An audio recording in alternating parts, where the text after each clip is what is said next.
स्वागत है। मैं हूं आपके साथ शैलेंद्र चौहान। उत्तर प्रदेश में इन दिनों गर्मी का प्रचंड रूप है और ऐसी गर्मी के बीच अगर आपको पीने का पानी ना मिले और बिजली ना मिले तो आप सोच सकते हैं क्या हाल है। इसी पर हम बात करेंगे। गर्मी फुल, पानी बिजली गुल।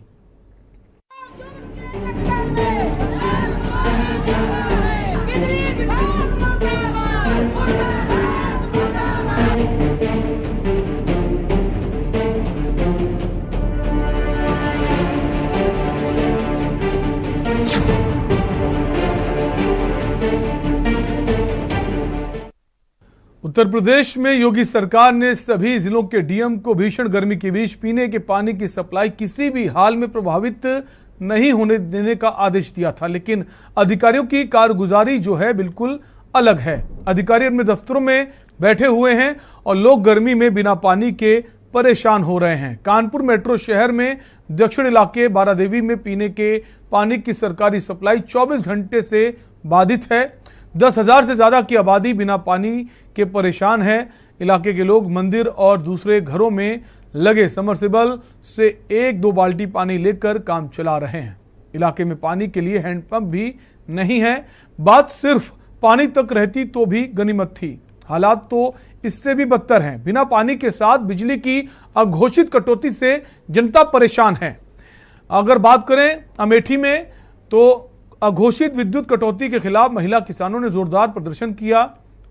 लाठी डंडों से लैस दर्जनों महिला किसानों ने विद्युत उपकेंद्र का घेराव करते हुए घंटों प्रदर्शन के बाद महिला किसानों ने एसडीओ को ज्ञापन सौंपा। किसान नेत्री रीता सिंह के नेतृत्व में गौरीगंज विद्युत उपकेंद्र पर विरोध प्रदर्शन किया। तो वहीं फतेहपुर यूपी के फतेहपुर जिले के खकेरू थाना क्षेत्र के चांदपुरा ओढ़ेरा गांव में विद्युत फॉल्ट ठीक करने से इनकार करने पर प्रधान पति ने संविदा लाइनमैन को गोली मार दी। साथ ही साथ दहशत फैलाने के लिए गांव में कई राउंड फायरिंग की। घायल लाइनमैन को पुलिस की मदद से अस्पताल भेजा गया। लाइनमैन की तहरीर पर प्रधान के पति सहित 2 अज्ञात के खिलाफ पुलिस ने मुकदमा दर्ज कर लिया है। बिना बिजली पानी के लोग अब आपा खो रहे हैं। सवाल यह है कि आखिर जिम्मेदार अपनी जिम्मेदारियों से क्यों भाग रहे हैं, चाहे पानी की बात हो या फिर बिजली की। समस्या के निस्तारण में देरी होने से अब लोगों में गुस्सा दिखाई दे रहा है। सवाल यह भी है कि जिम्मेदारों के लिए क्या सीएम का आदेश मायने नहीं रखता? अगर रखता तो फिर बिजली घरों में प्रदर्शन और सड़कों पर खाली बाल्टी लेकर जनता परेशान क्यों है? तो तमाम सारे सवाल हैं। उत्तर प्रदेश के कई जिलों में इस वक्त बिजली पानी का गहरा संकट है। इसी पर हम बात करेंगे। कानपुर की अगर बात करें तो कानपुर के दक्षिण इलाके में पानी की सप्लाई आए दिन बाधित रहती है। अधिकारी फोन करने पर अधिकारियों को एक दूसरे पर जिम्मेदारी डालते हैं। पीने का पानी नहीं मिलने से बारादेवी इलाके की जनता परेशान है। स्थानीय शख्स ने जब इलाके के जेई राहुल तिवारी से पानी सप्लाई की समस्या पर फोन मिलाया तो कैसे जेई ने पूरे मामले में अफसरों की हिलाहवाली की पोल खोल दी। आपको ये ऑडियो सुनाते हैं। हमने बता दिया, अभी उन लोगों को लाइन बोले, हम बोलते हैं, बात करते हैं। अमूमन मोटर चलने में कितना समय लगता है रिपेयरिंग होने में? अगर होगी तो रिपेयरिंग होगा तो कम से कम लग जाएगा 10 दिन। 2 दिन? कम से कम 8 से 10 दिन मान चले। कहाँ की मोटर जली है? गंगा बैराज वहाँ की जली है। तो केवल साउथ में सप्लाई नहीं आ रही है कि पूरे कानपुर एरिया की रुकेगी? एक्चुअल में साउथ में चल तो रहा है, लेकिन ये मिराया नगर तक पानी आ रहा है क्योंकि बारादेवी में शाम को पानी आया है। नहीं आया बारादेवी में शाम को पानी? कहाँ आया शाम के लिए तो पूछ रहा हूँ। आया है पानी, शाम तक पहुँचा है, लेकिन प्रेशर क्रिएट होते होते शाम तक पहुँचा है। 2 मिनट, केवल 5 मिनट पानी आया है टंकी के। लाइट कट गई, वहाँ लाइट कट गई। पानी यहाँ पहुँचा, वहाँ लाइट कट गई। फिर क्रिएट होने में हमने 9 बजे रात तक ले बोल दिया चलाने के लिए, लेकिन फिर भी वही समस्या रहेगी। उसमें क्या समस्या रहेगी? 9 बजे क्या समस्या रहेगी? 9 बजे चलाएगा। अभी लाइट आ गई, चला दिया, लेकिन फिर पानी आते हैं प्रेशर बनाते में 2 घंटा लग जाएगा। भाई साहब, आपके पानी जो सप्लाई की जो टंकी में अक्षय बैठते हैं उनका कहना है कि सिर्फ 5 मिनट पानी आया है। तो बात रहा हूँ, दिन भर चल रहा था, एक टंक पानी नहीं आ पा रहा। जब प्रेशर बनाया तो शाम हो गया आते आते। यही चीज तो बता रहा हूँ। तो शाम हो गया, पानी आते आते तो पानी आया कहाँ? यही तो कह रहा हूँ। फिर पानी गया कहाँ? पानी नहीं आ पाया ना, पर्याप्त नहीं। प्रेशर लो है ना, यही बता रहा हूँ आपको। पानी नहीं आता, जब 2 पन नहीं होगा पर्याप्त पानी नहीं आ पाएगा। एक बार आप ऊपर बात कर लो, मैं आपको बता रहा हूँ। मतलब आप कुछ नहीं करेंगे, सब कुछ हम ही लोग करें? नहीं, हमने हमारे बस में जो था हमने बता दिया, क्या भी दिया, सबको इन्फॉर्म कर दिया। कंपनी को भी बोला, कंपनी वाले कह रहे हैं कि ये नहीं है, वो नहीं है, वो छुट्टी चले गए, वो चले गए। हम कहा कब तक बनेगा? तो उसकी बताते हैं शाम तक पहुंच के बता न पाए। हमने अपने उच्च अधिकारियों को भी बता दिया। तो वो भी कह रहे हैं कि पड़ा रहने दो, कोई दिक्कत नहीं है। नहीं, ऐसा नहीं कर रहे हैं, वो कर रहे हैं, हम बात करते हैं। मतलब पूरा दिन बीत गया, वो बात नहीं कर पाए अब तक। एक बार आप ऊपर बात कर लो, ठीक है? इतना आप हमसे बात कर रहे, एक बार ऊपर बात कर लो, आपको संतोष जनक उत्तर।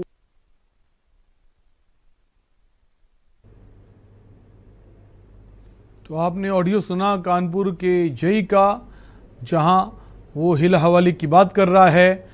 उत्तर प्रदेश के कई सारे जिलों में इस वक्त ऐसी स्थिति है कि पीने के पानी के लिए लोगों को परेशान होना पड़ रहा है।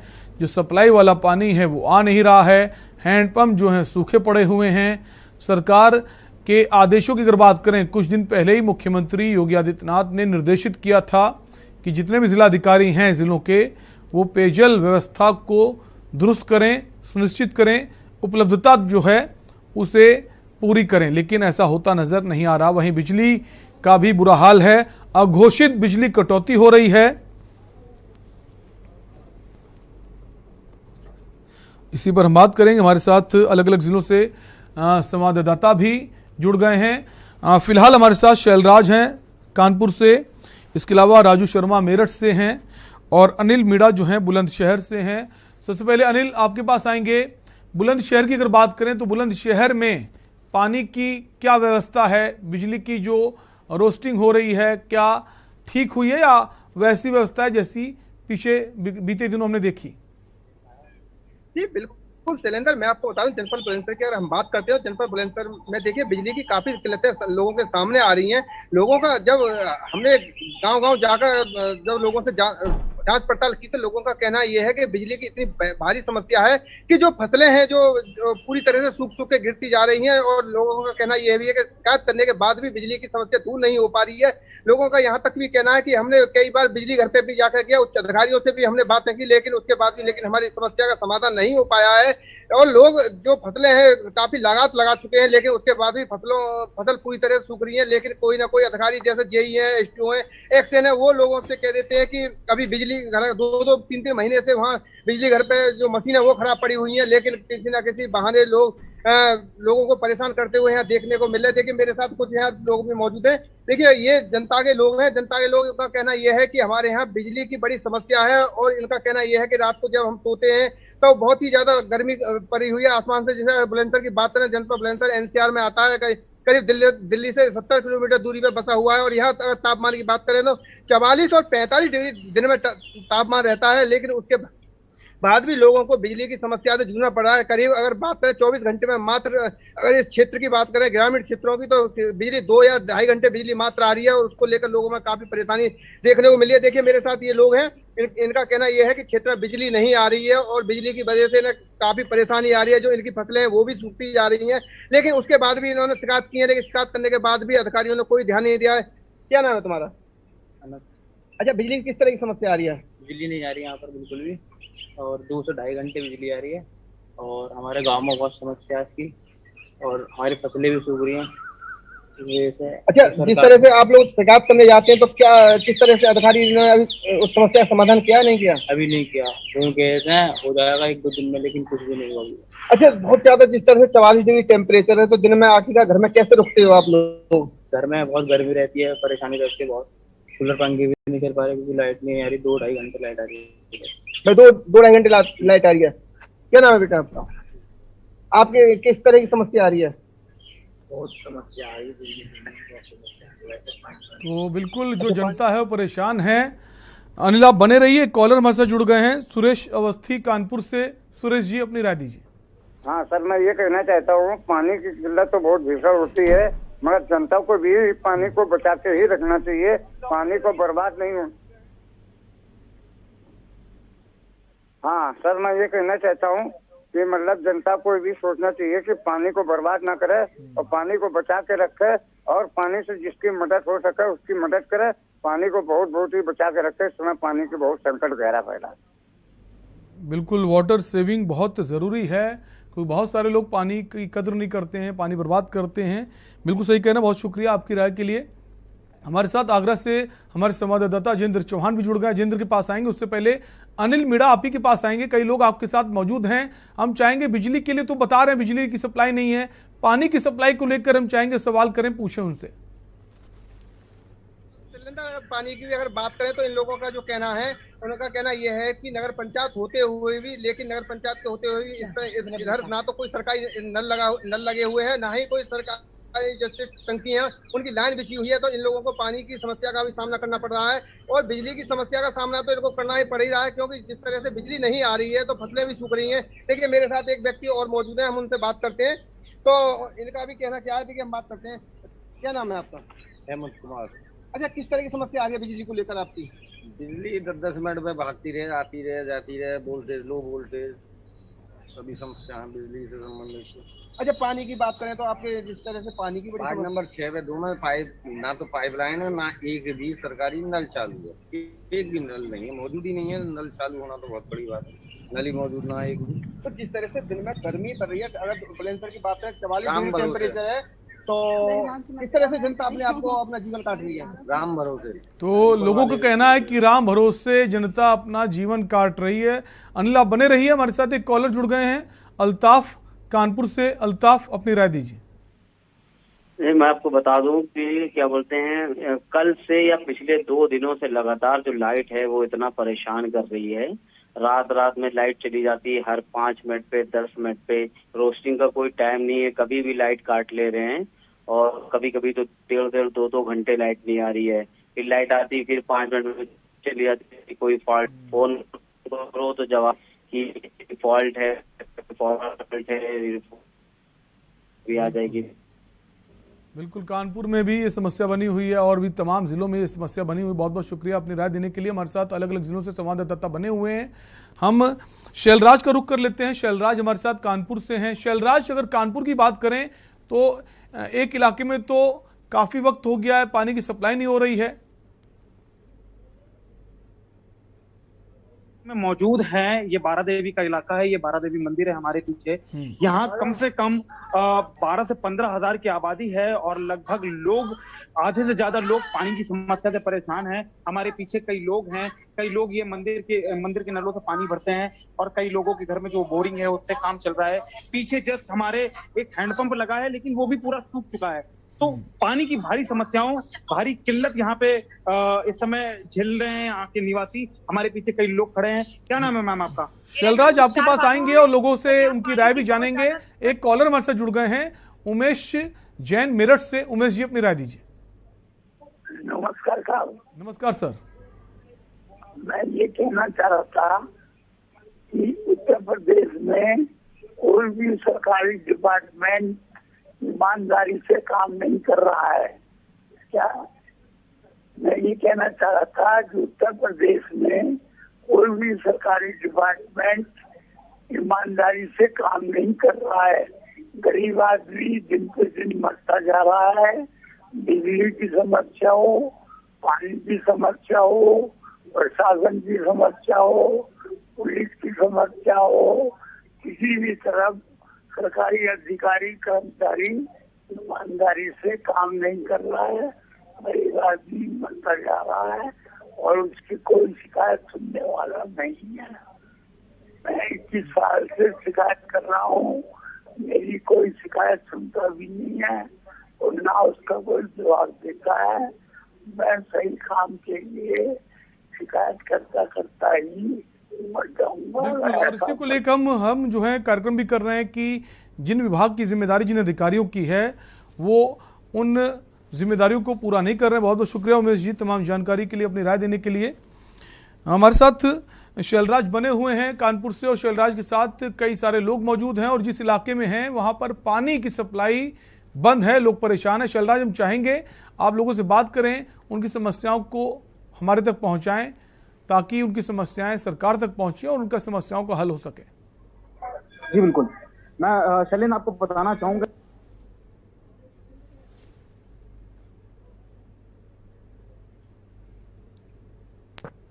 शैलराज, आपकी नल से पानी जी शैलराज, हम चाहेंगे जो लोग हैं उनसे जानने का प्रयास कीजिए क्या समस्या है और कब से पानी की सप्लाई नहीं हो रही है, और अगर शिकायत की है तो शिकायत को सुन के भी काम नहीं किया जा रहा है। ये पानी की किल्लत कब से है? और 7 साल हो गए। मैम पूरी बात बताएंगे क्या मतलब कि कैसे क्या है? 7 साल हो गए यहाँ, 10 से 15 हजार की आबादी में यहाँ आस-पास एक भी सरकारी पाइप नहीं है, ना हैंड पाइप है। एक टंकी रखाई गई थी, वो भी खराब हो चुकी है, उसके बाद वो नहीं बनी हुई है। तब से यहाँ पे बारा देवी के क्षेत्र में जितने लोग हैं सब पानी से परेशान है। जो सरकारी पाइपलाइन में भी पानी आता वो भी कभी आया कभी नहीं आया है। उसकी वजह से सभी व्यक्ति यहाँ पे बहुत ही ज्यादा परेशान है। पीने का पानी और पीने के पानी के लिए भी परेशान है लोग। पीने का पानी तो मिल नहीं पा रहा, नहाना धोना कपड़े ये सब दुनिया के काम पानी की जरूरत है। अभी आप लोग पानी कहाँ से भरते हैं? अभी हम लोग पानी कहीं घर में बोरिंग लगी हो जाती है, वहाँ से भर लेते हैं, वहाँ से मिल जाता है। इस तरीके से हम लोग अपना एक दूसरे लोगों के घर पे गुजारा कर रहे हैं। क्या नाम है सर आपका?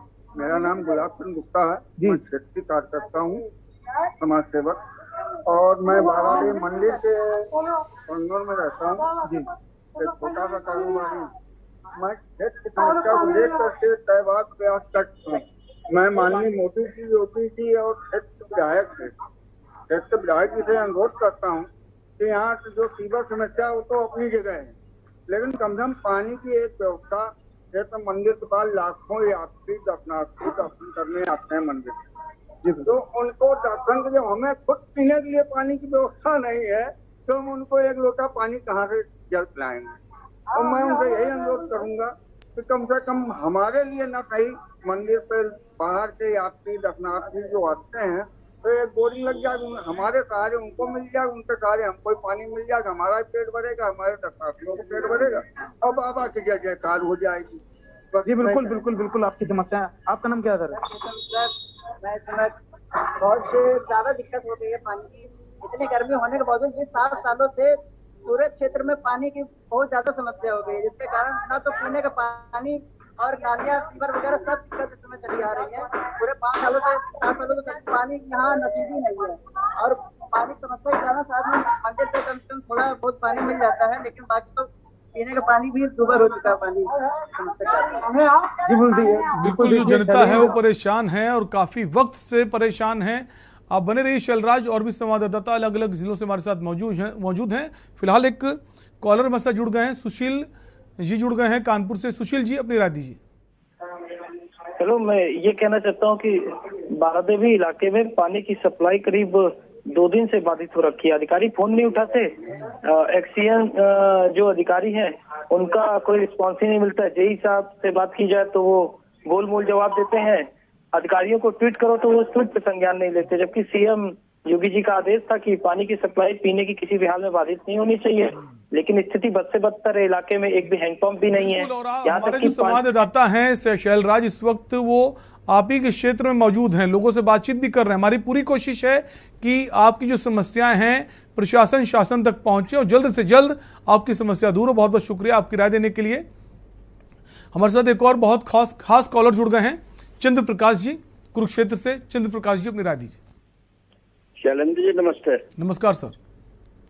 शैलेंद्र जी, मैं ये कहना चाहता हूँ कि जब भीषण गर्मी होती है तो पानी और बिजली की समस्या तो नेचुरल है कि होएगी, परंतु इसके बारे में भी हमें जो है वहाँ सोचना चाहिए कि पब्लिक क्या करे। पब्लिक को चाहिए कि जैसे मोदी जी ने गुजरात में ये जो सौर ऊर्जा का उपकरण लगा करके और उसके माध्यम से उन्होंने वहाँ गुजरात में बिजली की समस्या का निदान किया है, ऐसे ही यशस्वी मुख्यमंत्री है आपके, वो इस पर ध्यान दें तो इस समस्या का निदान हो सकता है। और जहाँ तक पानी का सवाल है तो आप देखते हैं जब गर्मी ज्यादा पड़ती है तो लोग एसी और कूलर चलाते हैं, तो नेचुरल है कि पानी की कंजम्पशन बढ़ जाती है। तो इसलिए मैं आपके चैनल के माध्यम से, आपके चैनल ने इस मुद्दे को उठाया है, इसके लिए आपको धन्यवाद। और मैं ये कहना चाहता हूँ कि यशस्वी मुख्यमंत्री के होते हुए इस प्रकार की घटना घट जाए, ये मेरे लिए एक थोड़ा सा दुख का विषय है। अंत में मैं ये कहना चाहता हूँ कि बिजली तो हमारे हरियाणा में भी बड़ी जाती है जी। रात को 2 बजे बिजली गुल होती है, सुबह 6 बजे आती है, परंतु उस समय नींद की अवस्था होती है। अंत में मैं यही सिर्फ ये कहना चाहता हूँ कि इसकी तरफ शासन प्रशासन को ध्यान देना चाहिए और जनता को बिल्कुल ही किसी प्रकार का कष्ट नहीं होना चाहिए, ऐसा मैं आपके मुख्यमंत्री से आशा रखता हूँ। बिल्कुल, और बुनियादी चीजें जो हैं सरकार की जिम्मेदारी है, बिजली पानी जनता को मुहैया कराए। हालांकि मुख्यमंत्री योगी आदित्यनाथ जो हैं उन्होंने निर्देशित भी किया था कुछ दिन पहले कि जितने भी जिलाधिकारी हैं पानी की उपलब्धता जो है वो सुनिश्चित कराएं। उसके बावजूद ये तस्वीर सामने आ रही है। अलग अलग जिलों से हमारे संवाददाता भी जुड़े हुए हैं, उनसे भी जानेंगे कि वहां का क्या हाल है। फिलहाल रुकेंगे एक ब्रेक के लिए।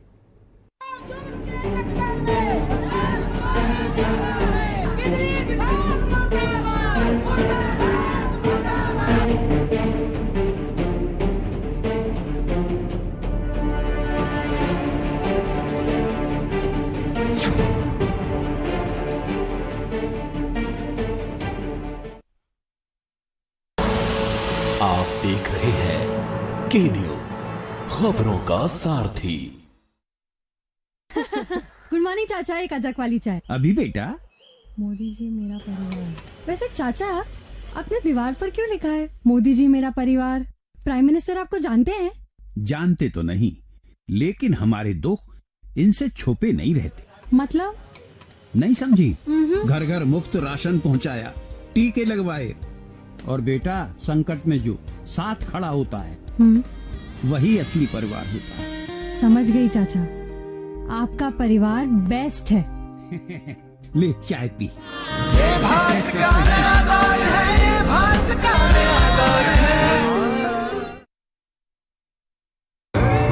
देखें कौन नया खिलाड़ी आया है, समझा देते हैं, प्यार से समझाएंगे। ये तो अपनी जुबान है। जुबान एक हो तो दिल भी एक होने चाहिए। विमल बोलो जुबान केसरी।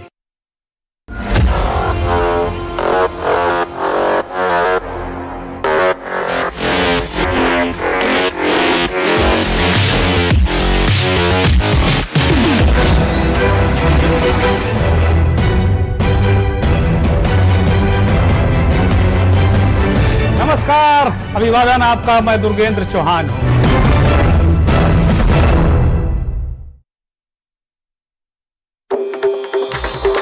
मिलेगा हर समस्या का समाधान। विवाह में बाधा, जीवन में वास्तु शास्त्र का प्रभाव, शिक्षा में ग्रह नक्षत्रों का प्रभाव, कारोबार में आने वाली हर बाधा का, जिंदगी में ग्रह नक्षत्रों का प्रभाव, नौकरी में बाधा। देखिए हर समस्या का समाधान live with Acharya Lankesh. Court कचहरी के ना लगे चक्कर, सबसे अधिक यही है बेहतर। लेकिन बढ़ ही जाए पाला तो कहां जाए, क्या करें? घबराए नहीं, अब हर मुश्किल होगी आसान। के न्यूज इंडिया पर वकील आपका देगा समाधान। कीजिए कॉल, पूछिए अपने सवाल।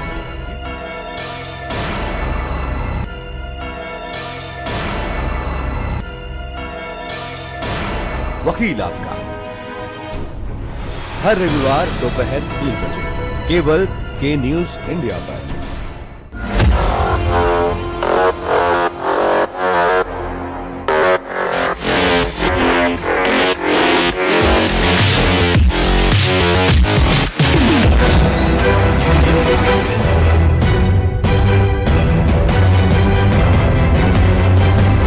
नमस्कार, अभिवादन आपका। मैं दुर्गेंद्र चौहान हूं।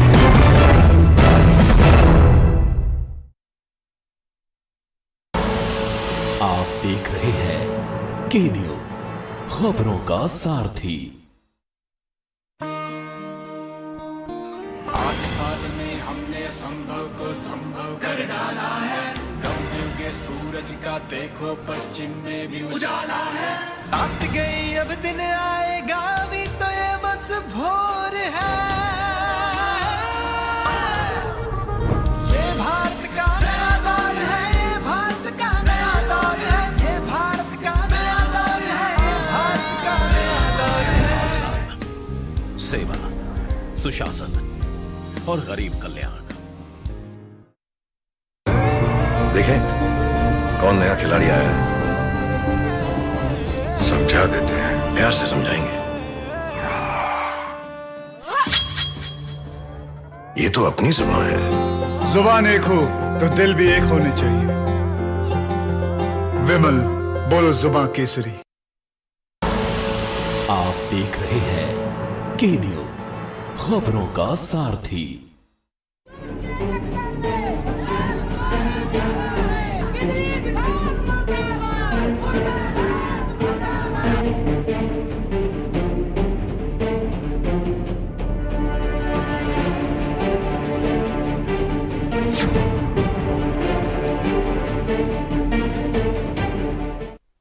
के बाद आपका स्वागत है। हम बात कर रहे हैं पानी और बिजली के अभाव की, पानी और बिजली की किल्लत की, जो इस वक्त उत्तर प्रदेश के कई सारे अलग अलग जिलों में, अलग अलग इलाकों में देखने को मिल रही है। जबकि मुख्यमंत्री योगी आदित्यनाथ का साफ कहना है कि पानी की जो उपलब्धता है वो सुनिश्चित कराना आपकी जिम्मेदारी है। बावजूद इसके लोगों को पानी नहीं मिल पा रहा है। और कानपुर की अगर बात करें तो कानपुर में एक खास इलाका है बारादेवी, जहां पर काफी समय से लोगों को पानी मिल पा रहा है। हमारे संवाददाता शैलराज वहां मौजूद हैं, उनके पास हम चलेंगे, लोगों की समस्याएं सुनेंगे। उससे पहले कॉलर जुड़ गए मेरठ से, उनकी राय जान लेते हैं। पवन, क्या आप हमें सुन पा रहे हैं? शायद पवन से हमारा संपर्क नहीं हो पा रहा है। वापस हम शैलराज के पास आएंगे। शैलराज, चूंकि कानपुर में जहां मौजूद है इस वक्त काफी सारी महिलाएं मौजूद हैं, महिलाओं को बहुत परेशानी हो रही पानी की सप्लाई ना होने से। और ये समस्या आज की नहीं है, काफी वक्त से लोगों को पानी के लिए परेशान होना पड़ रहा है। शैलराज, आप ही के पास आएंगे। जी बिल्कुल, मैं दिखाना चाहूंगा, मैं अपने कैमरामैन से बोलूंगा कि ये देखिए, ये खाली बर्तन दिखाएं जिन पे लोग पानी लेने के लिए जा रहे थे। पानी कम से कम यहाँ से ये मंदिर के पास से कभी पानी मिल जाता है इनको, कभी वो दुकान है परचून वाले भैया वो पानी दे देते हैं इनको। आइए इनसे जानते हैं कि ये समस्याएं कब से है और ये कब से ये पानी की समस्याएं ये झेल रही हैं। अम्मा, क्या नाम है आपका?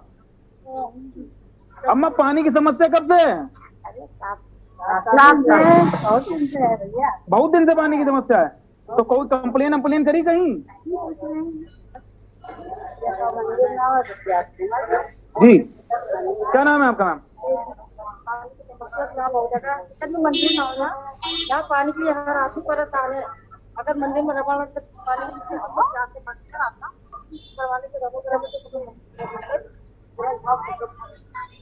तो ये आपके पानी की समस्या को लेकर के किसी से कुछ कंप्लेन यहाँ के विधायक, किसी के विधायक से यहाँ? शैलराज, एक पानी की टंकी बनवाई गई थी, उस पानी की टंकी की खराबी हो गई, कैसी क्या जानकारी कि पानी टंकी से पानी क्यों नहीं आ रहा है और कब से ये परेशानी है? नल लगा था या सरकारी टंकी लगी थी, उसके बारे में क्या कहेंगे आप?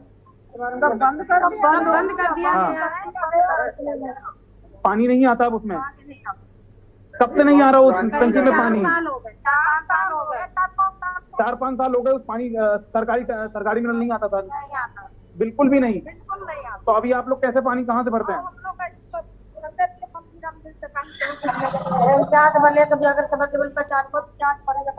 एक दूसरे के घर से भर लेते हैं, जिनका समरसेबल लगा हुआ। अच्छा, मेरे पीछे कुछ लोग और भी हैं सर। शैलराज, उनसे पूछिए कि इस पूरे क्षेत्र में सरकारी हैंडपंप, सरकारी नल जो हैं वो हैं ही नहीं, और कई जगह सरकारी समरसेबल भी लगवाए जाते हैं प्रशासन की तरफ से, क्या वो भी नहीं है?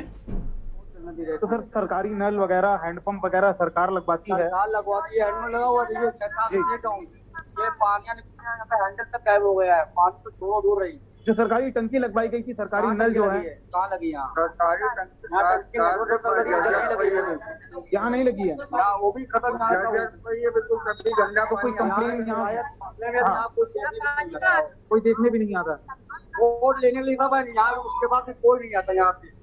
आप पूछने तक कौन आता? तो क्या समझ रहा है, कैसे जी रहे हो, कैसे नहीं जी रहे हो? फिर जब वोट पड़ते हैं तब इंसान यहाँ आता है, सब बोलते हैं यहाँ पानी लगवा देंगे, वहाँ लगवा देंगे। जैसे ही जीत जाते हैं वैसे यहाँ पे कोई। शैलराज, ये पूछिए कि जैसे कि वो बता रहे हैं तमाम सारे लोग कि दूसरे घरों में जाते हैं, जिनके समरसेबल लगा उनसे पानी ले आते हैं, तो ये रोज की दिनचर्या में शामिल है या कभी कभी ऐसा भी होता है कि जिस घर आप रोज रोज पानी लेने जा रहे हैं कभी उसने मना कर दिया, उस स्थिति में ये लोग क्या करते हैं?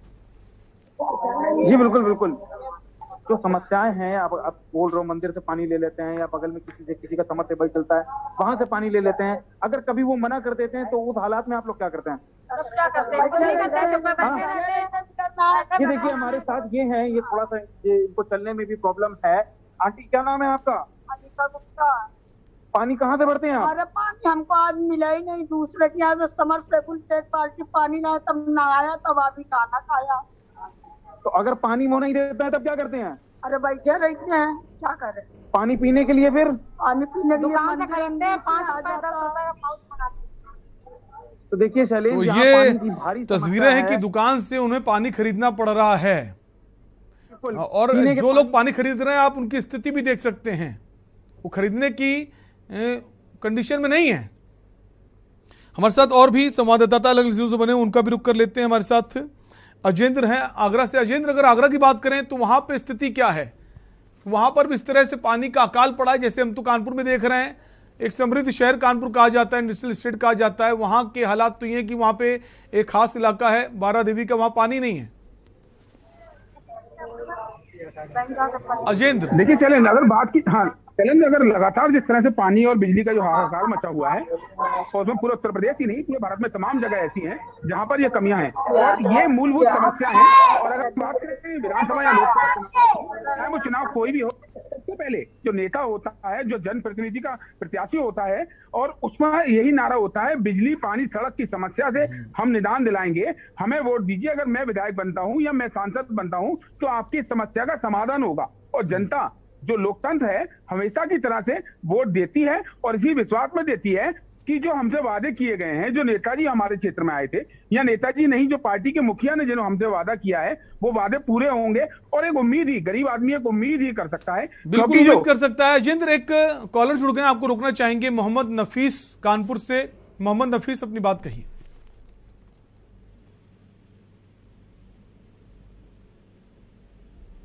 मोहम्मद नफीस, क्या आप हमारी आवाज सुन पा रहे हैं?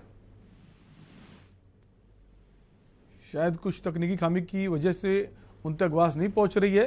वापस अजेंद्र का रुख करेंगे। अजेंद्र, काफी सारे लोग आपके साथ मौजूद हैं, हम चाहेंगे उनसे जाने की कब से पानी की समस्या है और बिजली की जो समस्या है, क्या बिजली प्रॉपर मिल रही है? दावे तो बड़े किए जाते हैं कि बिजली हम पूरी पहुंचा रहे हैं, 18 घंटे 22 घंटे। अच्छा, आप बताइए, आपका नाम क्या है? पार्वती, पानी की कितनी समस्या आपके यहाँ पर है? क्या पानी घर पर मिलता है, या जैसे वादे किए गए कि आपको समरसेबल, जैसे कि सरकार की ओर से जो योजना मुहैया कराई गई है, उस तरह से समरसेबल या टंकी आपके आसपास कहीं लगी हुई है? ना लगी, सरकार कोई बहुत दूर से पानी लाना पड़ता है, परेशानी उठानी पड़ती है काफी। और बिजली की अगर बात करें तो बिजली की आपको कितना आराम मिल रहा है? बिजली नहीं आती है? अच्छा, आप बताइए, आपका क्या नाम है? मेरा नाम विनोद कुमार शर्मा है, मैं आगरा के निवासी हूँ। मैं यहाँ पे देख रहा हूँ कि बिजली और पानी की बहुत बड़ी समस्या है।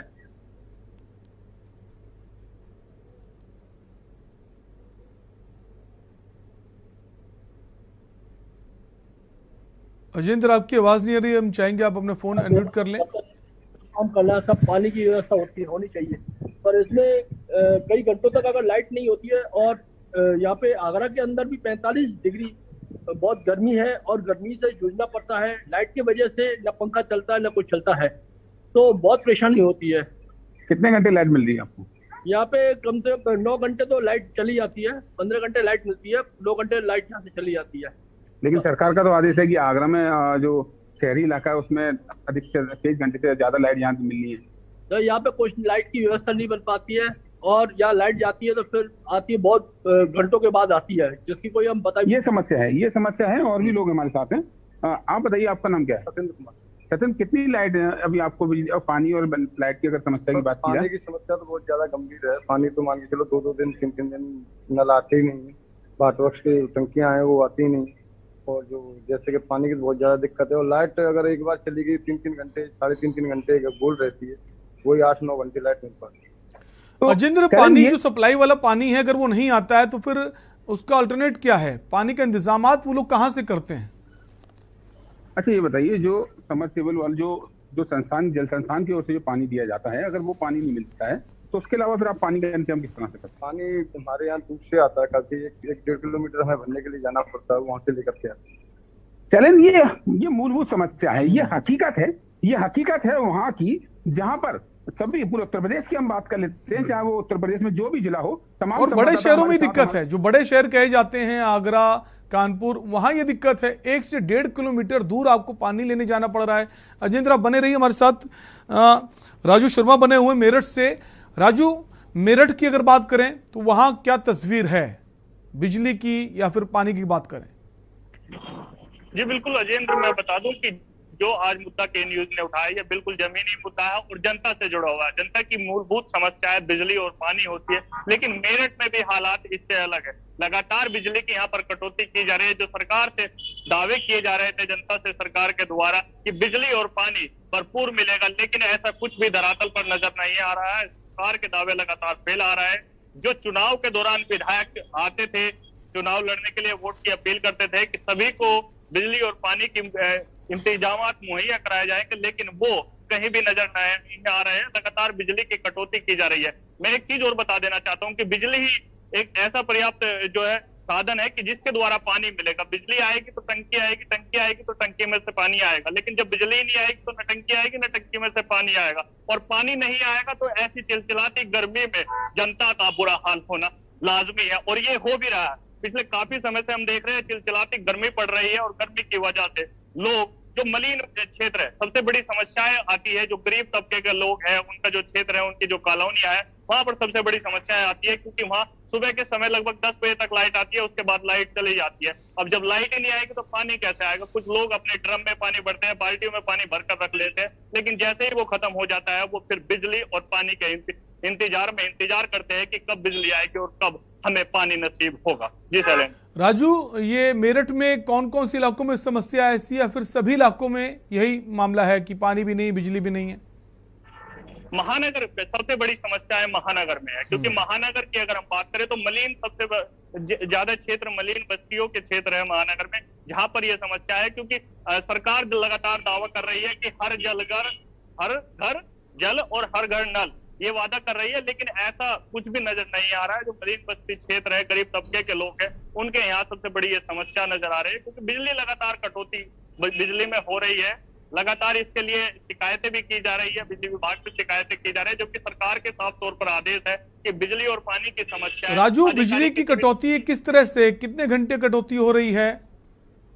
सरकार दावे कर रही है कि 24 घंटे बिजली उपलब्ध कराई जाएगी, लेकिन अगर धरातल की बात करें तो तकरीबन 12 या 13 घंटों की यहाँ पर बिजली आपूर्ति हो पा रही है। जी शैलेंद्र। कोई समय निर्धारित है कब बिजली जाएगी या फिर जब मर्जी तब बिजली काट दी जा रही है, रोस्टिंग कर दी जा रही है? देखिए ये सब समय पिछले काफी लंबे समय पहले, कई वर्षों पहले ये हुआ करता था कि 8 बजे रात को लाइट आएगी और सुबह 6 बजे जाएगी, लेकिन अब समय कोई निर्धारित नहीं है। जब भी मनसा है अधिकारियों की, जब बिजली कट कर देते हैं, आम जनता को परेशानी होती है, चिलचिलाती गर्मी पड़ रही है।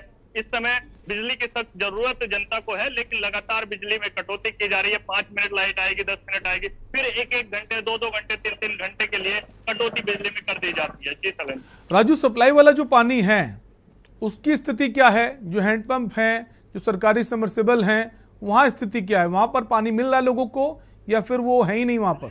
तो कई जगह हम देख रहे हैं हैंडपंप सूख गए हैं, खराब पड़े हैं और कोई ध्यान देने वाला नहीं है। बिल्कुल शैलेंद्र, अगर हैंडपंपों की बात करें तो पिछले तकरीबन 5 वर्षों से पहले तक तो हैंडपंप कहीं इक्का दुक्का नजर आ जाते थे, जिनमें से पानी हमको दिखाई दे जाता था। अगर मैं खुद की अपने आप की बात करूं, कहीं प्यास लग रही है तो हैंडपंप चलाया और पानी पी लिया। लेकिन हैंडपंपों के अब हालात ये है कि हैंडपंप सूख गए हैं, उनके गले सूख गए हैं, उनकी हत्या चोरी हो गई है, क्योंकि उनमें पानी ही नहीं आ रहा। तो हैंडपंपों की क्या आवश्यकता है? कुछ लोग उसे चुरा कर ले जा रहे हैं, क्योंकि वो सिर्फ दिखावटी अब रह गए। अधिकारियों से अगर इस चीज की शिकायत की जाती है, जनता के द्वारा शिकायत कर जाती है, वो कहते हैं कि यार नया इसमें जो है पूरी सिस्टम लगाना पड़ेगा, काफी महंगा प्रोजेक्ट तैयार करना पड़ेगा, उसके बाद ये नल शुरू हो पाएगा, क्योंकि भूजल स्तर लगातार गिरता जा रहा है। इसका मुख्य कारण भूजल स्तर है, हैंडपंपों में पानी ना आ पाना इसका मुख्य कारण। बिल्कुल, वाटर लेवल जो है वो भी कम हो जा रहा है, वही बड़ा चिंता का कारण है। एक कॉलर जुड़ गए हमारे साथ, आपको रोकेंगे। सुधीर जुड़ गए हैं हमारे साथ कानपुर से। सुधीर, अपनी राय दीजिए।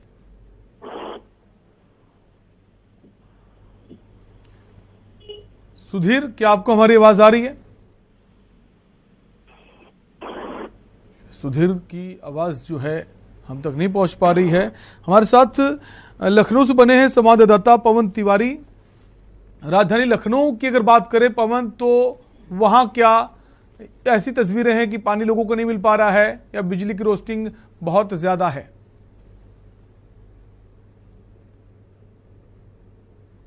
पवन, हम चाहेंगे आप अपने फोन को म्यूट कर लें।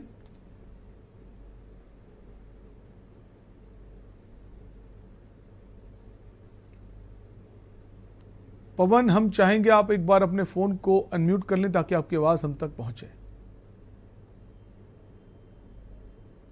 पवन की आवाज जो हम तक नहीं पहुंच पा रही है, वापस कोशिश करेंगे पवन से जुड़ने की। तो आपको उत्तर प्रदेश के अलग अलग जिलों की स्थिति बता रहे हैं जहां पानी और बिजली का भीषण संकट है। जो मूलभूत चीजें हैं और सरकार की जिम्मेदारी होती जनता तक पहुंचे, लेकिन ऐसा नहीं हो रहा है। एक बार फिर से हमारे कॉलर जो हैं सुधीर जुड़ गए कानपुर से। सुधीर, अपनी राय दीजिए। चलें जी, मैं आपको बताना चाहूंगा कि कानपुर की जो व्यवस्थाएं हैं बिजली को लेकर के वो बहुत ही बेकार अब हो गई हैं। जहाँ एक तरफ सरकार का कहना था जो चुनाव से पहले कि बिजली फ्री देंगे, फ्री की तो बात ही छोड़ी, यहाँ पैसे से भी पूरी बिजली नहीं दे पा रही सरकार।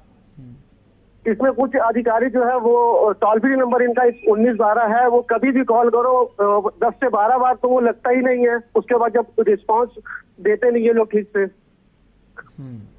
अगर शिकायत के लिए कॉल करें तो प्रशासन के जो लोग हैं वो कॉल का रिस्पांस भी नहीं देते। ये भी एक बड़ी समस्या है। तमाम लोगों की ये शिकायतें भी आ रही हैं। बहुत बहुत शुक्रिया सुधीर अपनी राय देने के लिए। अनिल मीणा हमारे साथ बने हैं बुलंदशहर से। अनिल का रुख कर लेते हैं। अनिल, बुलंदशहर की अगर बात करें तो जैसा कि अभी थोड़ी देर पहले आप बता रहे थे, बहुत भीषण संकट है पानी का। ये शहरी क्षेत्र में ऐसा है या ग्रामीण क्षेत्र में, या सभी जगह पानी की समस्या जस की तस बनी हुई है? जी बिल्कुल शैलेंद्र, देखिए जनपद बुलंदशहर की अगर हम बात करें तो जनपद बुलंदशहर में ग्रामीण क्षेत्रों में बहुत ही ज्यादा समस्या बनी हुई है। और देखिए हम अगर जो इस वक्त हम मौजूद हैं तो ये जो जनपद बुलंदशहर की नगर पंचायत पहासू है, जहां पहासू अगर की बात करें तो पहासू में भी इसी तरह की समस्या बनी हुई है। अगर पहासू के ग्रामीण क्षेत्रों की बात करें तो वहां भी इसी तरह की समस्या बनी हुई है। जो एक ग्रामीण क्षेत्र का एक काली नदी का फीडर पड़ता है, जहां ग्रामीणों का कहना है कि काली नदी के फीडर पर आए दिन मशीन खराब रहती है। और जब अधिकारियों से शिकायत करते हैं तो उसके बाद अधिकारी सिर्फ आश्वासन दे देते हैं, लेकिन आश्वासन के बाद वहाँ कोई भी समस्या का समाधान नहीं होता है और लोग परेशान हैं। जिस तरह से उनकी फसलें सूख रही हैं तो लोग काफी लागत लगा रहे हैं, बिजली नहीं आ रही है। उत्तर प्रदेश के मुख्यमंत्री लगातार दावे कर रहे हैं कि हम जो जनता है उसके लिए करीब 24 में 22 घंटे बिजली देंगे, लेकिन अगर धरातल की बात करें तो धरातल पर उनके जो मंसूबे हैं उनके अधिकारी ही पूरी तरह से फेल करते हुए हमें दिखाई दे रहे हैं। देखिए अगर हम जनता की बात करें तो जनता में भी कहीं ना कहीं निराशा देखने को मिल रही है। देखिए जनता के लोग मेरे साथ मौजूद हैं। ठीक है अनिल, हम आपके पास आएंगे और जो लोग हैं उनकी राय भी जानेंगे। कॉलर जुड़ गए हमारे साथ, राम नरेश लखनऊ से। राम नरेश जी, अपनी राय दीजिए। जी मैं राम नरेश गुप्ता बोल रहा हूँ लखनऊ से। जी हेलो जी, आपकी आवाज आ रही है, अपनी बात आप कह सकते हैं। जी मैं तो नहीं कहना चाह रहा हूँ, पानी की समस्या है सबसे बड़ी हमारे पेड़ों की समस्या है। ये समस्या जो घर घर लगे हैं लखनऊ से बोल रहा हूँ।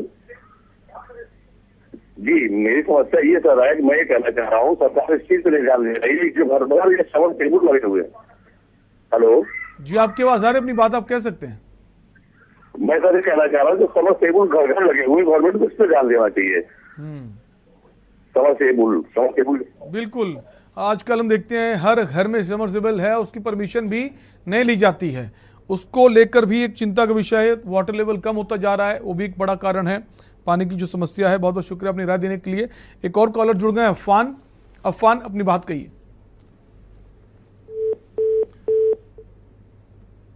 शायद अफान का संपर्क हमसे टूट गया है।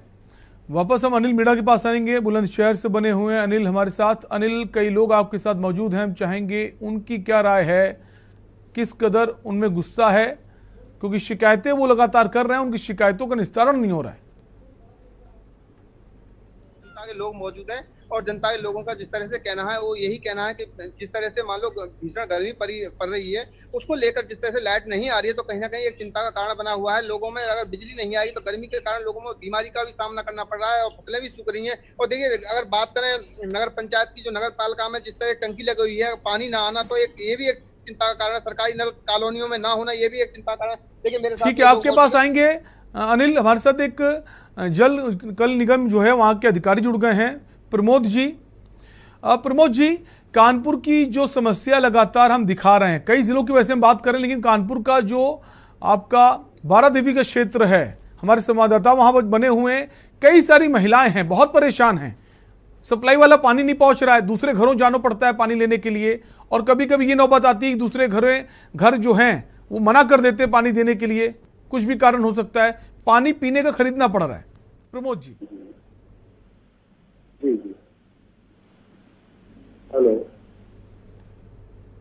प्रमोद जी, आपकी आवाज आ रही है? अगर आपने मेरा सवाल सुना, जो समस्याएं हैं वो सुनी, तो हम चाहेंगे आप उसका जवाब दें। थोड़ी बीच में आवाज बंद हो गई थी, इस वजह से मैं बोल नहीं पाया था। जी, मैं डॉक्टर पीके सिंह हूँ, एक्सचेंज जोन 3 का, जो कानपुर के साउथ साइड का है। जी, हमारे यहाँ 18 वार्ड है जी। तो मैं पूरे कानपुर की स्थिति तो नहीं बता सकता, लेकिन अपने यहाँ की स्थिति के बारे में थोड़ा सा मैं आप लोगों को प्रकाश डालना चाह रहा हूँ जी। कि साउथ साइड में जो पेयजल की आपूर्ति होती है वो 3 तरह से होती है। एक पार्ट ऐसा है जिसको जलकल विभाग नगर निगम की तरफ से देखा जाता है, जो बेना झावर से वाटर सप्लाई आती है, उसको हम लोग डिस्ट्रीब्यूट करते हैं। वो अपने पूरी क्षमता से चल रही है और पूरी अच्छी तरह से चल रही है। जहां जहां इसकी वाटर सप्लाई है वहां पे पानी मिल रहा है। दूसरी वाटर सप्लाई है जो जल निगम द्वारा की जाती है गंगा बैराज से, वो इंटरप्ट हो रही है। बीच में कभी कोई प्रॉब्लम आ रहा है किसी वजह से, वो आज भी बंद है, आज के डेट में भी बंद है। तो कभी बंद होता है, कभी चालू होता है। इस दौरान जो है पब्लिक और प्रमोद जी, जैसे आपने कह रहे हैं कि 3 तरह सप्लाई देते हैं, एक जल निगम देता है, जलकल देता है। साउथ की जिम्मेदारी अगर आपके पास है तो बारादेवी जो क्षेत्र है वो साउथ का ही क्षेत्र है। हमारा संवाददाता जो है शैलराज लगातार वहां बने हुए हैं, कई सारी महिलाएं वहां मौजूद हैं और सबका कहना है कि पानी की सप्लाई नहीं है, ना हैंडपंप काम कर रहा है, ना सरकारी नल काम कर रहा है। जो पानी की टंकी पड़ी थी वो भी खराब पड़ी है, दूसरे घरों में जाना पड़ता है, दूसरे घरों में पानी लेने के लिए, और कभी कभी तो वहां से पानी भी नहीं मिलता है, प्यासे रहना पड़ता है। और जो प्यास बहुत ज्यादा बढ़ जाती है तो पानी खरीदना पड़ता है, क्योंकि खरीदने की स्थिति में वो लोग नहीं है। तो क्या करें प्रमोद जी? मैं जो बताना चाह रहा था वो तो मैं पाइपलाइन पेयजल योजना की बात बताना चाह रहा था। अगर आप हैंडपंप और सबमर्सिबल पंप आदि की बात करेंगे तो उसको मैं सेकंड स्टेज में बताऊंगा।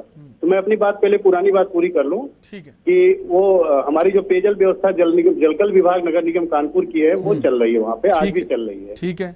और जो जल निगम द्वारा संचालित योजना है वो इस समय बंद है, जिसकी वजह से प्रॉब्लम हो रही है सबसे। उसके बाद तीसरी जो प्रॉब्लम है, जो वास्तव में हम लोगों की तरफ से है, वो नहर के बीच में एक लाइन टूटी हुई है, जिसकी वजह से निराला नगर और उस्मानपुर क्षेत्र में प्रभावित है, पूरी तरह से बंद नहीं है। वो पेयजल प्रभावित है। उस जगह की पेयजल समस्या के लिए हम लोगों ने जो ट्यूबवेल लगा रहे, ट्यूबवेल से भर करके जहां 2 टाइम देते थे वहां 1 टाइम किए हैं। ये मुश्किल से 3 या 4 दिन में ये हम लोग रिस्टोर कर लेंगे। फिर यहाँ की जो दोनों टाइम की सप्लाई वो प्रॉपर हो जाएगी।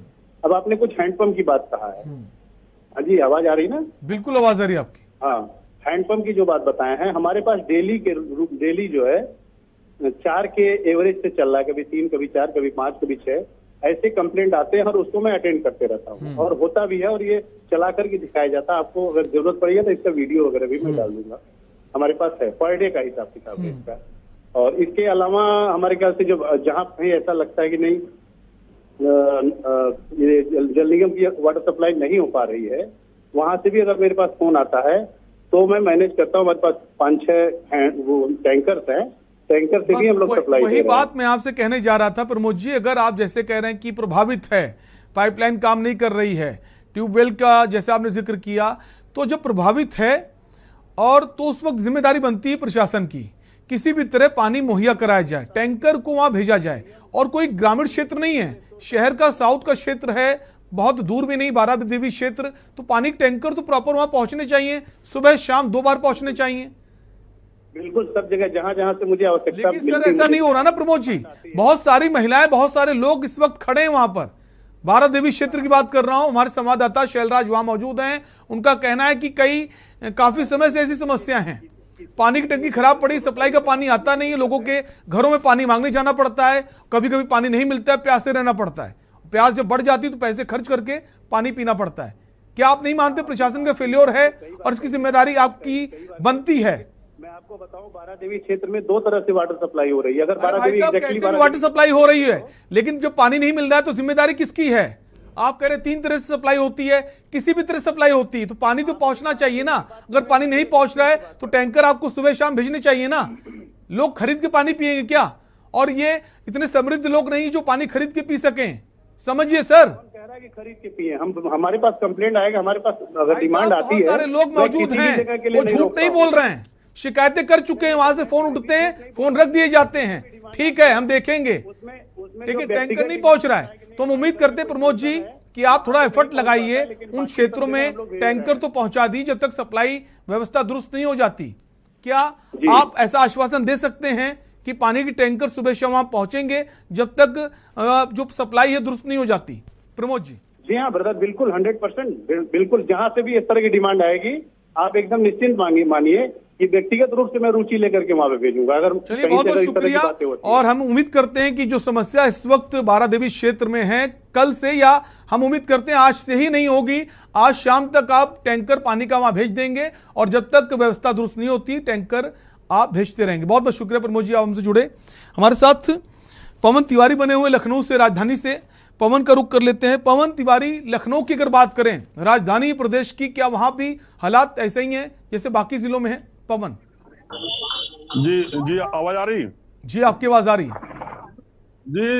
राजधानी लखनऊ की बात की जाए तो राजधानी लखनऊ में बिजली कटौती लगातार जारी है। जैसे जैसे गर्मी का प्रकोप बढ़ता गया, जो बीमारी, जो बिजली की जो बीमारी थी लगातार वो लाइलाज होती जा रही है। कभी ट्रांसफार्मर जल जा रहे हैं, कभी जो लाइन है वो जल जा रही है और कटौती किसी न किसी तरीके से लगातार जारी है, जिसका खामियाजा कहीं ना कहीं जो उपभोक्ता हैं उनको भुगतना पड़ रहा है। चाहे व्यापारी की बात की जाए या गृहिणी हैं या जो घर में रहने वाले लोग हैं उनकी बात की जाए, लगातार वो बिजली कटौती से काफी परेशान है। यहाँ पर हम इस वक्त मौजूद है सरोजनी नगर में, जहाँ पर पिछले दिनों अभी ट्रांसफार्मर फूकने की वजह से लगभग एक दिन पूरे लाइट नहीं आई, जिससे जो यहाँ के दुकानदार हैं, व्यापारी भाई हैं, उनको काफी ज्यादा नुकसान का सामना करना पड़ा। उसके अगले ही दिन फिर जो है तारों में आग लग गई, जिसकी वजह से फिर लाइट बाधित रही। इसी तरह लगातार दिन में 2-3 घंटे 4 घंटे लाइट बाधित रहती है, जिससे अब ये जो इलाका है जहाँ पवन, हम जानना चाहेंगे लखनऊ के ऐसे कौन कौन से इलाके हैं जो ज्यादा प्रभावित हैं बिजली से और पानी से? क्योंकि ट्रांसफार्मर फूक जाना ये तो ओवरलोडिंग की समस्या है, ये गर्मियों में अक्सर देखने को मिलती है, लेकिन ज्यादा ऐसे कौन से क्षेत्र हैं जहां रोस्टिंग ज्यादा हो रही है, पानी लोगों को नहीं मिल पा रहा है? चूंकि राजधानी का मामला है ये। पवन, राजधानी लखनऊ में बिजली कटौती तो कहीं नहीं है, आदेश भी नहीं और कटौती कहीं हो भी नहीं रही, लेकिन जो ज्यादातर जो तार पुराने जो हैं बांस बल्लियों के सहारे अभी तार गए हुए हैं, कई तार आपस में जुड़े हुए हैं, जिसकी वजह से कभी तार जलने की वजह से, कभी ट्रांसफार्मर फूकने की वजह से लगातार मतलब किसी न किसी कारणवश जो बिजली कटौती है वो जारी है। और जहां पर पाइपलाइन से पानी पहुंचाया जा रहा है वहां पर तो पानी लगभग पहुंच रहा है, लेकिन जहां बिजली के सहारे पानी है वहां पर लाइट न आने से काफी ज्यादा दिक्कतों का सामना करना पड़ रहा है। और आपको बता दें लखनऊ में अब जो इलाके हैं जहां अब हैंड पाइप बहुत कम रह गए हैं, हैंड पाइप की आवश्यकता भी कम है और जो पहले पुराने हैंड पाइप लगे हुए थे वो ना होने के कारण अब खराब हो चुके हैं। वहीं जब लाइट जाती है और 1-2 दिन नहीं आती है तो उससे काफी ज्यादा दिक्कतों का सामना करना पड़ रहा है। और बिजली पानी के लिए तो बहुत ज्यादा यहाँ पर किल्लत है, क्योंकि पानी की अल्टरनेट कोई व्यवस्था नहीं है। अभी इस सरोजनी नगर इलाके में जो यहाँ पर अमौसी एयरपोर्ट के जस्ट बगल में जो इलाका है सरोजनी नगर, यहाँ पर अभी जो पानी है वो समरसेबल के जरिए ही लोग ले रहे हैं और लाइट जाने की स्थिति में बहुत बुरी स्थिति होती है। और आपको बता दें कि अभी विधानसभा सत्र चल रहा था तो वहां पर आंधी आने की वजह से मुश्किल से 7 मिनट लाइट चली गई और उस पर 3 लोगों को सस्पेंड कर दिया गया। वहीं जो इलाके हैं वहां पर 2-2 1-1 दिन तक जब लाइट नहीं आती है, ट्रांसफार्मर की जो मंत्री जी हैं उन्होंने कहा है कि ट्रांसफार्मर एक्स्ट्रा रखे जाए, जैसे ही ट्रांसफार्मर फूके तुरंत लगाया जाए, लेकिन 1-1 दिन बीत जाने के बाद वो ट्रांसफार्मर लगता है, जिससे यहाँ पर काफी दिक्कतें होती हैं, काफी दिक्कतें पानी पीने वाले के। बिल्कुल, राजधानी में भी समस्याएं बनी हुई हैं। कहने को तो लखनऊ राजधानी, लेकिन वहां पर भी बिजली की स्पेशली अगर बात करें फॉल्टिंग की समस्या ज्यादा है, फॉल्ट ज्यादा हो रहे हैं। इसके अलावा पानी का अल्टरनेट व्यवस्था नहीं, जैसे हैंडपंप बाकी जगह होते हैं, सप्लाई वाला पानी होता है, सबमर्सिबल के भरोसे पानी पीने को लोग मजबूर। अगर बिजली चली जाती है, कोई फॉल्ट हो जाता है तो पानी आपको नहीं मिलेगा। समय कम है, सीधा रुख कर लेते हैं शैलराज का, कानपुर से बने हुए शैलराज। अभी हमने प्रमोद जी जो वहाँ के जल संस्थान के अधिकारी हैं उनसे बातचीत की है और वो जो इलाका है साउथ का उसकी जिम्मेदारी भी उनकी है, तो उन्होंने भरोसा दिलाया है कि अब जब तक पाइपलाइन की व्यवस्था दुरुस्त नहीं होती है, सप्लाई की व्यवस्था दुरुस्त नहीं होती, तब तक वो टैंकर जो है पानी के वो वहां भेजते रहेंगे। जी बिल्कुल, जो पानी की हम चाहेंगे वहां लोग आपके साथ मौजूद हैं, क्या वहां इसके पहले टैंकर भेजे गए पानी के लिए? जी बिल्कुल, मैं पूछना चाहूंगा, यहाँ पे हमारे साथ कुछ बुजुर्ग भी हैं, आज इनसे पूछना चाहूंगा। जैसे क्या नाम है आपका अंकल? अंकल, कभी पानी के टैंकर यहाँ पे भेजे गए हैं आज से पहले या इससे पहले कभी? 2-3 दिन पहले एक टैंकर आया था। उसमें कितने लोग पानी भर लेते होंगे लमसम? जिसको मिल गया भर ले गया, नहीं मिला था। लमसम 10,000 की आबादी, एक टैंकर पूरा हो जाता है? टैंकर को ना भाई कहाँ से पूरा होगा? 3,000 2,500 लीटर पानी आता है उसमें। जी, उसमें कितना लोगों को 2 बाल्टी मिला, काम खत्म। लोगों को तो आप क्या कहना चाहेंगे सर, जो पानी की समस्या को लेकर के, यहाँ पर जो पानी की समस्या है उसको लेकर के क्या कहना चाहेंगे? कब से पानी की समस्या ये है कब? और ये 12 भी है, गाँव साहब है जी, पहले सिंगर की लाइन की जगह पर बाल्टियां चलती जी, लेकिन बाल्टियों का सिस्टम खत्म होने बिल्कुल समस्याएं जो हैं वो बनी हुई हैं। और जैसा कि जो जल निगम के अधिकारी, उनका कहना है कि हमारी पूरी कोशिश रहेगी लोगों को परेशान ना होना पड़े। अब देखने वाली बात होगी क्या अब पानी लोगों को मिल पाएगा प्रॉपर। फिलहाल अभी के लिए आपसे लेंगे इजाजत। देखते रहिए न्यूज़ इंडिया। नमस्कार।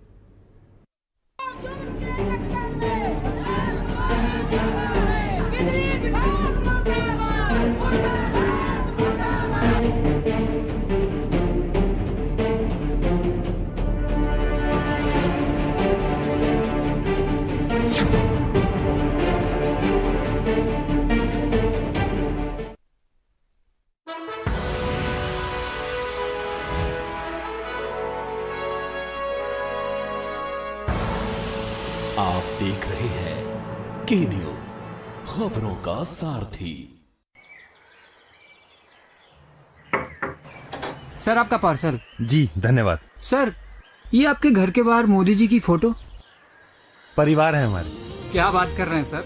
अरे अब भाई जिन्होंने हमें पैसे दिए ताकि हम ये घर खरीद सकें, अब देखो ये पूरा का पूरा घर तुम्हारी भाभी के नाम पर है। अब हमारे बच्चे पढ़ेंगे लिखेंगे तो उनका भविष्य हमसे तो बेहतर ही होगा ना। हाँ सर बिल्कुल सही कहा आपने, बेहतर तो हुआ है। अब देखिए ना, हमारी अम्मा की दवाइयों का खर्चा 1000 रुपए आता था, अब 300 में ही निपट जाता है। लो मोदी जी हो गए ना तुम्हारे भी परिवार। हाँ सर।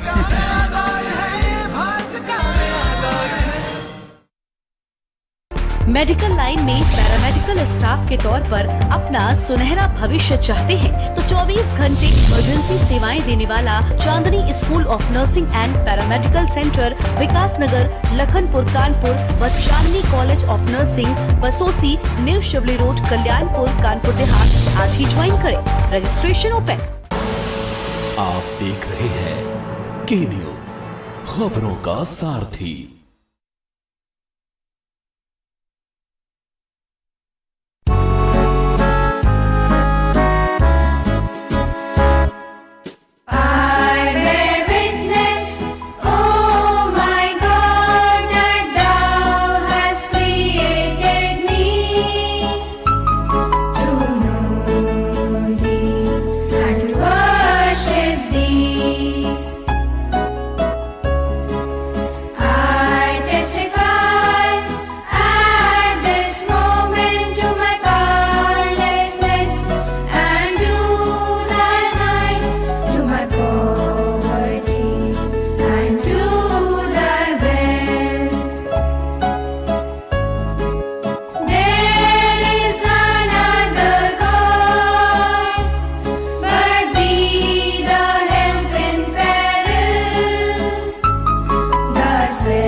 परमात्मा को कोई सहायता की जरूरत नहीं है, लेकिन वो हमारे संकट में हमारा सहायक होता है। प्रिय मित्रों, एक माँ थी जिसका नाम था पुतलीबाई। उसके एक बेटा हुआ तो एक सहेली आई और माँ ने पूछा कि मेरा भगवान ने मुझे पुत्र रत्न दिया है, मैं इसे महान बनाना चाहती हूँ, तो सहेली तू बता कि इसको कैसे महान बना सकती है। तो उसने कहा कि तो बहुत आसान है। बोले आसान है? बोले हाँ कैसे? अरे किसी महान से दोस्ती करा देना, तेरा बेटा में महानता के गुण आ जाएंगे तो तेरा बेटा भी महान बन जाएगा।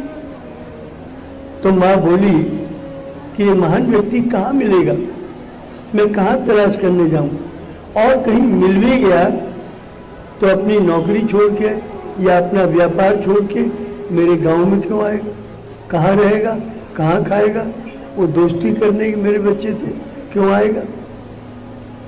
तो सहेली बोली कि देख, यह तू इस संसार का सबसे बड़ा महान पुरुष बनना चाहे तो बहुत आसान।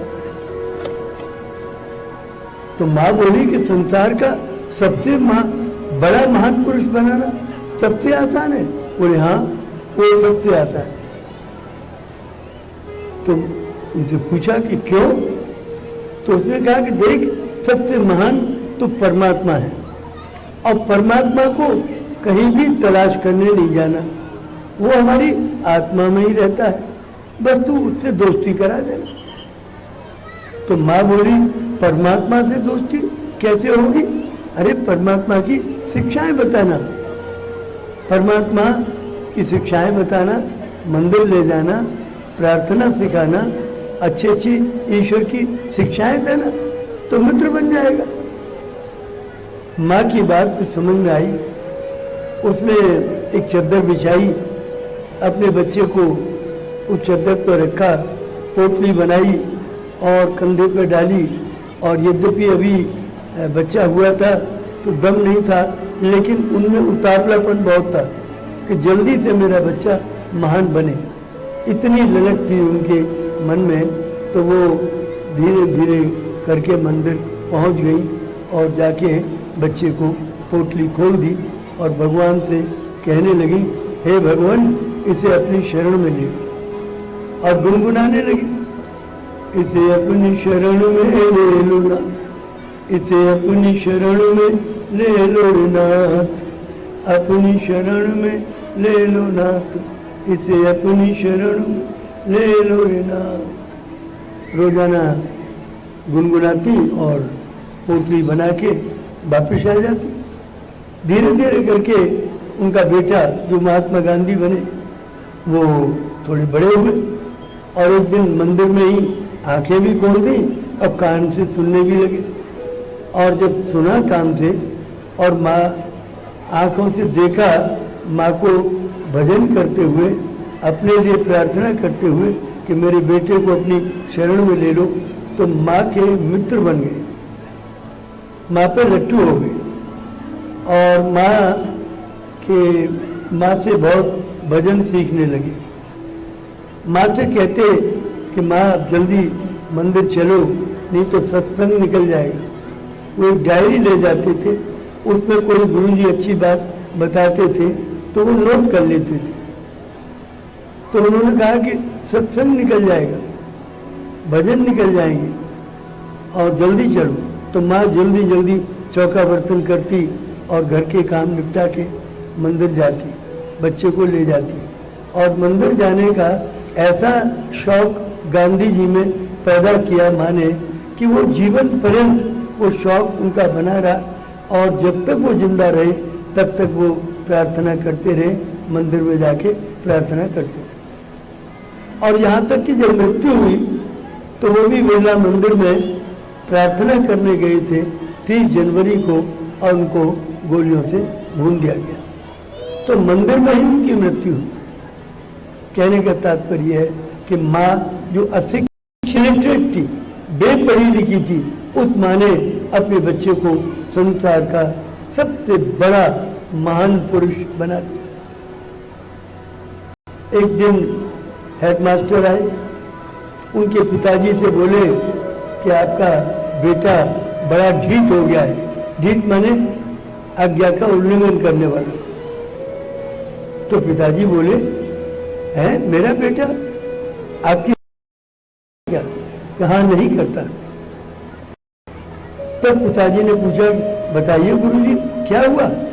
अरे हमारे यहाँ कल एक इंस्पेक्टर आए थे, उन्होंने बच्चों को एक शब्द दिया कैटिल और कहा कि इसके स्पेलिंग लिखो। और सब बच्चों ने तो लिख दिया, इनको नहीं आते थे। तो जब इंस्पेक्टर क्लास में आगे निकल गए तो मैंने अपने बूट से इशारा किया कि देखो आगे वाले बच्चे से नकल कर लो। ये मेरा मंतव्य तो समझ गए, लेकिन इतने ढीठ है कि नकल नहीं की और ये फेल हो गए और हमारा रिजल्ट भी खराब हो गया। तो गांधी जी के पिताजी ने कहा कि गुरुजी आज तो मेरी आंखें खुल गई। ये बच्चा इतनी छोटी उम्र में ये सोचने लगा कि क्या चीज ईश्वरीय है और क्या चीज ईश्वर की इच्छा के विरुद्ध है, और इसने ईश्वर की इच्छा का पालन किया, आपकी इच्छा का पालन नहीं किया। अब गुरु जी आपको ये कहता हूँ कि बच्चों को चोर मत बनाइए, नकलची मत बनाइए, झूठ बोलने वाला मत बनाइए, नहीं सारी जिंदगी ये ऐसे ही बने रहेंगे। मेरा कहने का तात्पर्य है कि बच्चे को माता पिता दोनों ने मिलकर ईश्वर की शिक्षाएं दी। सत्य, प्रेम, दया, करुणा, क्षमा, सहानुभूति, उदारता, तनु मन की सफाई, चरित्र का बल, नैतिकता, विश्वास, पात्रता, त्याग, बलिदान, सेवा की भावना, ये सारे गुण उसमें पैदा किए। और ये गांधी जी इतने महान बन गए कि आज संसार में कोई यूनिवर्सिटी बड़ी ऐसी नहीं है जिसमें गांधी जी के विचारों पर रिसर्च न होती हो। और पीएचडी और डीलिट की डिग्री हर यूनिवर्सिटी गांधी जी के विचारों में उन बच्चों को देती है जो कि सक्सेसफुल होते हैं।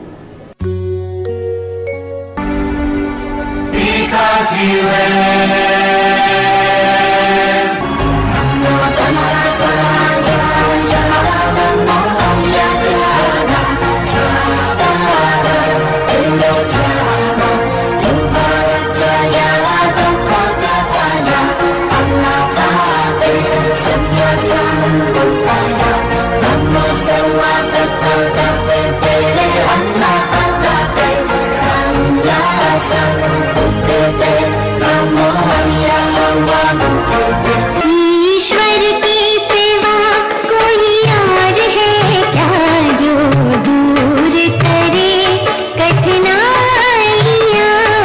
ईश्वर की सेवा कोई और है क्या जो दूर करे कठिनाइयाँ। कह दो ईश्वर का गुणगान हो, कह दो ईश्वर का यशगान हो। जब सबकी एक है धरती और सबका एक गगन, फिर काहे को फिरता कोई काम में मगन, कोई काम में मगन।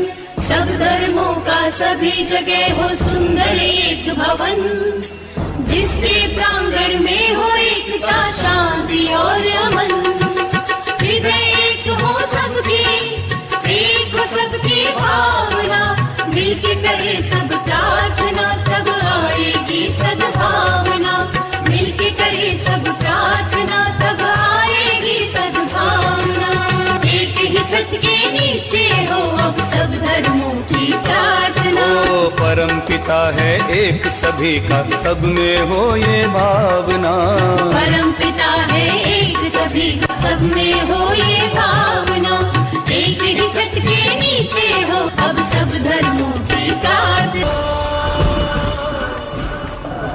At every CMS event, students hold a World Parliament wherein children pose as world leaders and discuss current international issues and try find their solutions. This World Parliament was designed and conceptualized many years ago to inculcate global citizenship in students from an early age. The world in the recent past has been marked by numerous upheavals, eradication of old lifestyles and values, and the collapse of many once honored institutions. COVID-19 has brought in fear, anxiety, and depression, and has posed a new urgency for global coordination. Ladies and gentlemen, welcome to the special session of the World Parliament on the occasion of the 22nd International Conference of Chief Justices of the World.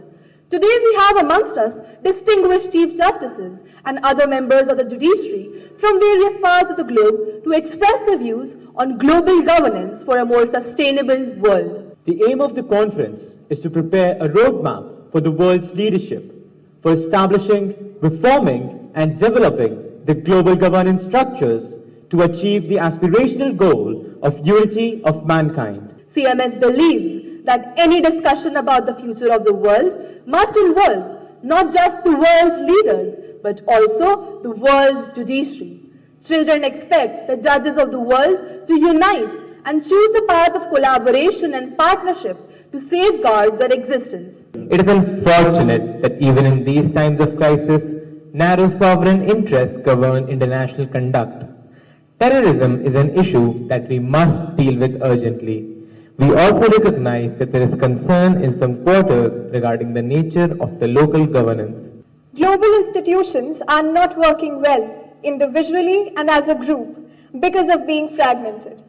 They are unable to address the global challenges of the 21st century.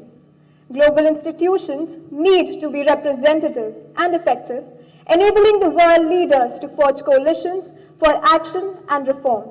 CMS has been holding annual international conferences of Chief Justices of the world since 2001 to deliberate on the issue of a safe and secure future for humanity. Conference being organized to safeguard the future of the world's over 2.5 billion children whose future has become progressively more insecure and unprotected during past 7 decades since the bombing of Hiroshima and Nagasaki and the recent spread of international terrorism, global warming, environmental degradation, stockpiling of arms and ammunition, and ever-increasing expenditure on military research, fear of a third world war and a nuclear holocaust, which doesn't seem to be very far. So now the time has come to safeguard the future of our children. The world has to be united. Up till last year, 1,336 Chief Justices, judges, legal luminaries, heads of states, eminent dignitaries and peace promoters from 136 countries have visited Lucknow, in which many have been participating year after year in support for a united, peaceful and happy world order.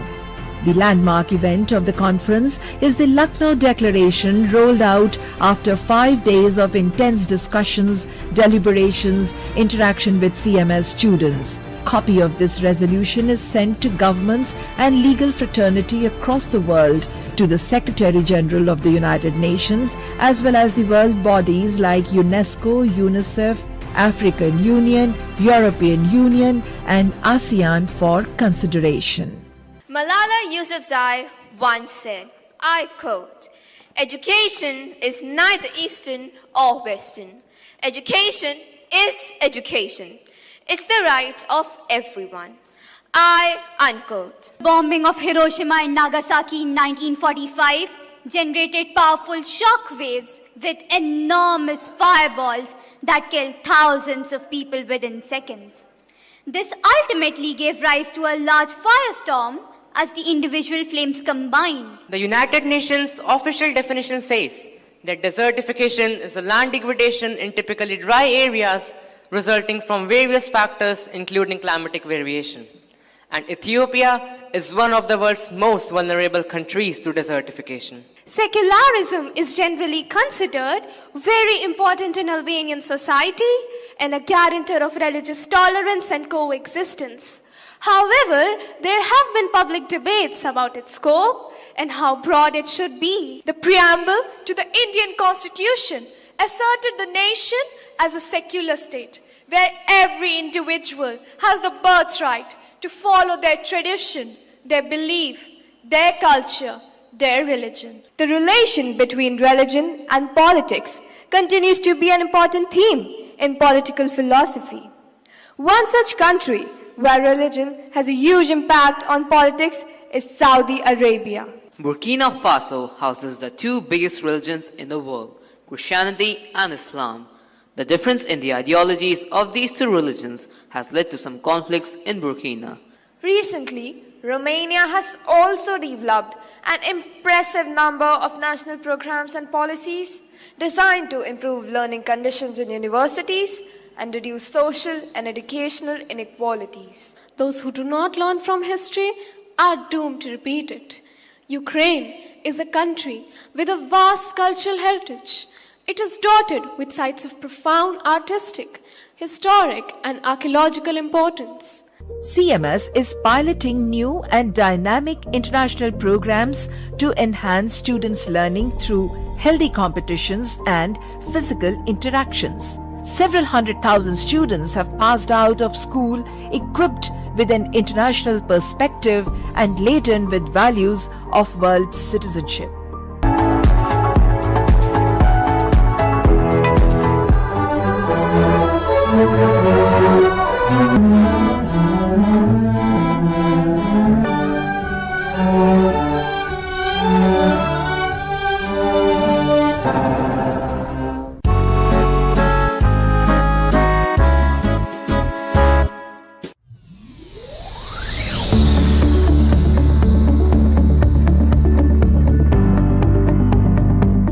We start with Aliganj 1, where we have this beautiful new computer lab. The principal's office has just been renovated.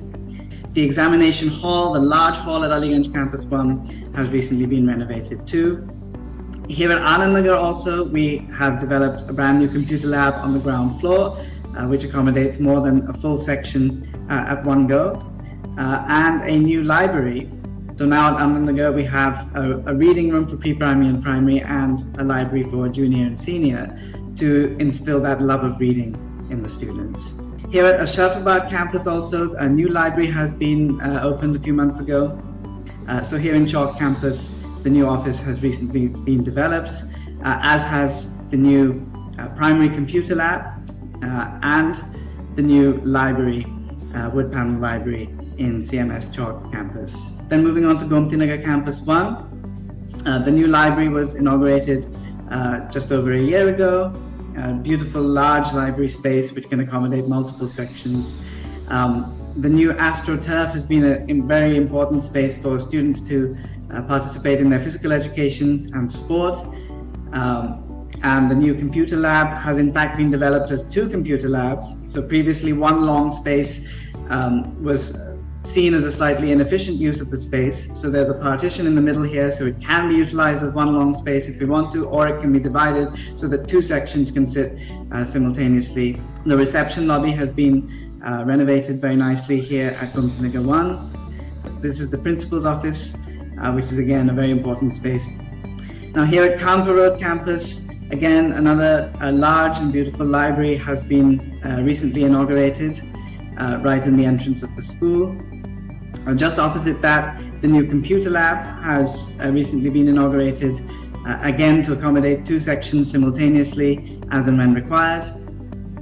And the reception lobby, the large reception lobby, has become a beautiful meeting area for all the parents and students and teachers of the school. Here in Rajatipuram 1, the reception area has been renovated. The senior library has been done up very nicely, and then a more colorful and vibrant design for the pre-primary and primary. The science labs here, the chemistry lab and the physics lab. Sports field has been converted into a new multi-purpose AstroTurf. Now moving to Rajendra Nagar, here we have the reception area and the office which all the parents come into, recently renovated. At RDSO campus, here, this new building has actually just been built. We've got new science labs across RDSO campus. So we have the physics lab, chemistry lab, principal's office here in RDSO campus. Now, in Station Road campus, we have a beautiful new library. It's the oldest campus of CMS, but with this very modern, sleek library facility that's come up. At Jopling Road campus, a house which was there has been renovated into a really nice school.